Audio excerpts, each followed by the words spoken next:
Ada seorang perempuan tua meninggal dunia. Di saat meninggal dunia, di dalam kuburnya ditanya sama malaikat mungkar nakir, "Man rabbuka? Man nabiyuka? Ma kitabuka? Aina qiblatuka wa ma imamuka?" Ditanya, diem aja perempuan. Takut juga enggak, Pak, tapi diem aja. Malaikat mungkar dan nakir dipelototin sama dia tadi. Ini siapa ini? Kok ditanya malah dipelototin? "Man rabbuka?" Siapa Tuhan? Nggak bisa jawab dari perempuan, diem aja. Akhirnya saking bingungnya malaikat mungkar nakir ngadu sama Allah. Ngadu sama Allah, dia nanya, "Ya Allah, ini siapa ini hambamu satu ya Allah?" Kenapa wahai mungkar nakir? "Ini ada hambamu satu aneh ya Allah. Dia baru saja pindah dari alam dunia ke alam barzah. Saya tanya, siapa Tuhanmu? Siapa nabimu?" Dia nggak jawab, malah saya dipototin ya Allah. Ini siapa sebenarnya ini? Coba namanya siapa? Oh, namanya si Anu. Kata Allah Subhanahu wa ta'ala, "Wahai malaikat, jangan engkau tanya dia. Emang siapa?" "Ini salah satu jamaah majelis taklim Mushola As-Siddiqiyah." Contoh. "Apa amalannya ini ya Rob?"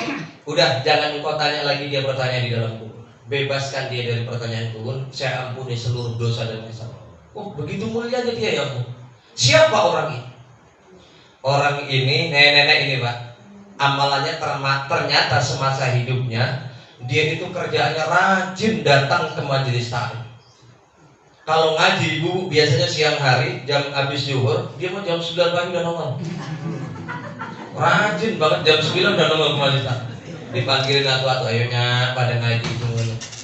Salatullah salamullah ala toha rasulillah. Salatullah salamullah ada yasin habibillah. Ibu-ibu sekalian, hari ini pengajian janganlah kita lupakan, sebab itu belum pada nongol. Ternyata yang di rumah lagi pada sibuk nyuci.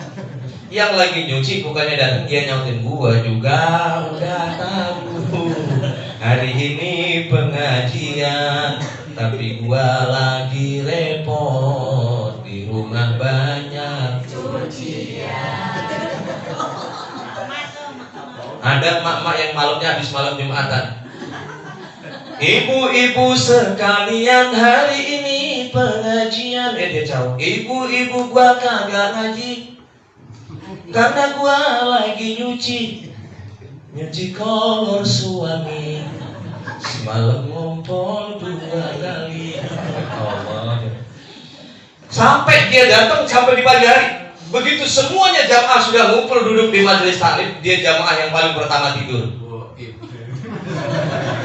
Gurunya ada yang udah tidur sini. Gurunya udah datang, dia buka kitab, dia pulas. Capek nunggu dari pagi. Pulang ditanya sama lakinya, "Mak, tadi Ustaz ngomong apaan di majelis?" Gelap." Gimana enggak gelap, orang dia molor. Kerjaannya setiap ke majelis taklim begitu, tidur tapi rajin datang ke majelis taklim. Itu subhanallah, mendapatkan muktabar dari Allah Subhanahu wa ta'ala, dibebaskan dari pertanyaan dan siksa kubur. Cuma tidur dulu.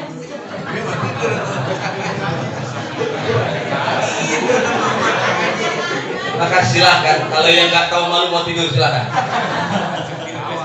Nah ini perlu dikias lagi nih, makanya Masya Allah. Kalau nggak dikias bahaya, berarti tidur aja di majelis taklim. Ya, dari rumah ngaji bawa bantal.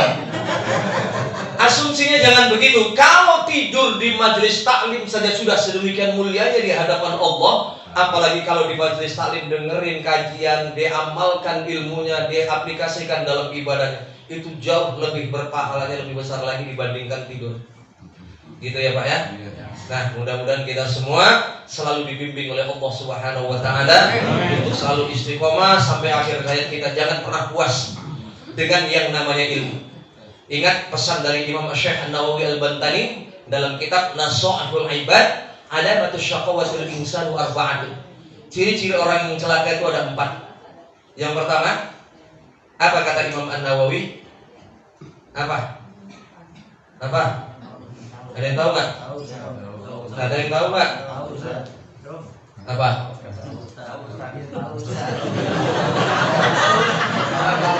tidur di majelis taklim, bukan. Ada batu syaqawatul insanu arba'atun. Jadi orang yang pertama kali disebutkan orang yang celaka adalah orang yang cenderung melupakan dosa-dosa yang pernah dikerjakan di masa lalu, padahal dosa itu sekecil apapun disimpan di hadapan Allah sebelum dia bertobat. Ingat, semua kita pasti pernah dosa. Perbanyak istighfar, mohon ampun kepada Allah. Imam Ghazali mengatakan la saghair ma'al istimrar wa la kabair ma'al istighfar. Enggak ada dosa kecil kalau setiap kali kita kumpul terus dosa kecil itu, lama-kelamaan jadi dosa yang sangat besar. Wa la kabair ma'al istighfar. Dan sebaliknya tidak ada dosa besar kalau setiap hari kita istiqomah gempur dengan istighfar. Insya Allah dosa itu akan menjadi habis dosa kita.